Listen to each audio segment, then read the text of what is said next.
The Titanic. Voices from the BBC Archives. When the RMS Titanic was launched in Belfast in 1911, she was to be the biggest and most luxurious ship ever built. On the night of April the 14th, 1912, 4 days into her maiden voyage, she struck an iceberg in the North Atlantic and sank with the loss of over 1,500 lives.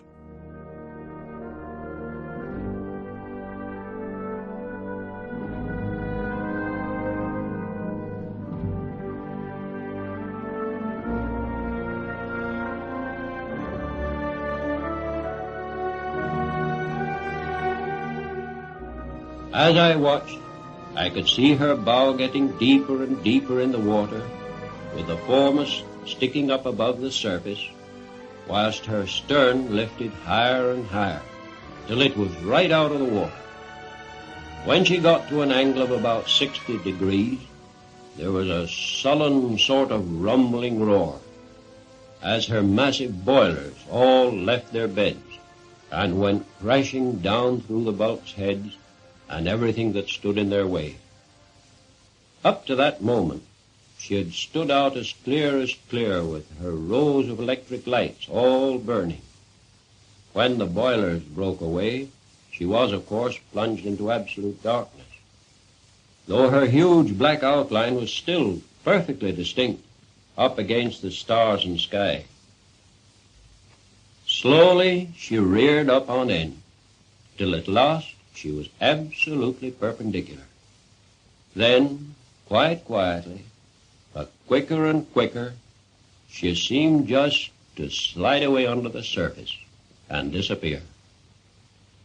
As she vanished, everyone round me on the upturned boat, as though they could hardly believe it, just said, "She's gone."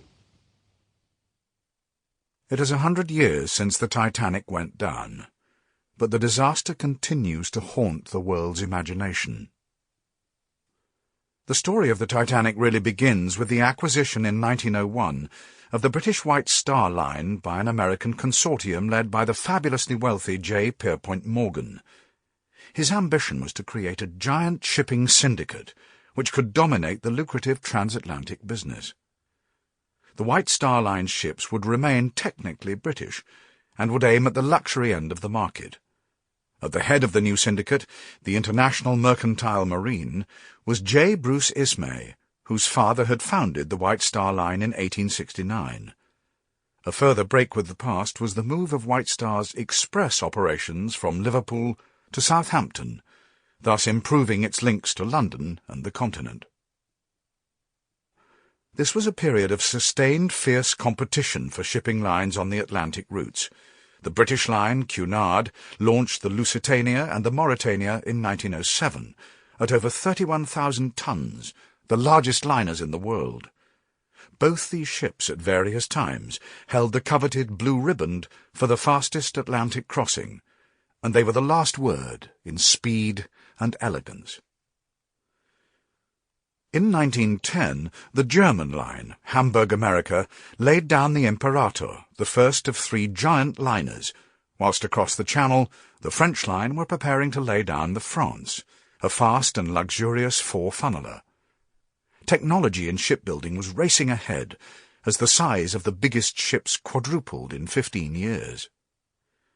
To meet these challenges, Ismay and his backers conceived the idea of building 3 superliners, each over 45,000 tons, larger and more luxurious than Cunard's ships, but fast enough to run a weekly transatlantic service. Their passengers would be the cream of American and British society in first class, but with plenty of space in second, and for the large numbers of emigrants travelling in third class. These ships were to be the Olympic, the Titanic, and the Gigantic. The name of the third was later changed to the Britannic. All were built at the Harland and Wolff shipyard in Belfast. John Parkinson was a child in 1911. Well, when I was a wee boy growing up in Belfast, my father was working in the shipyard. He did all the lovely woodwork on the ships.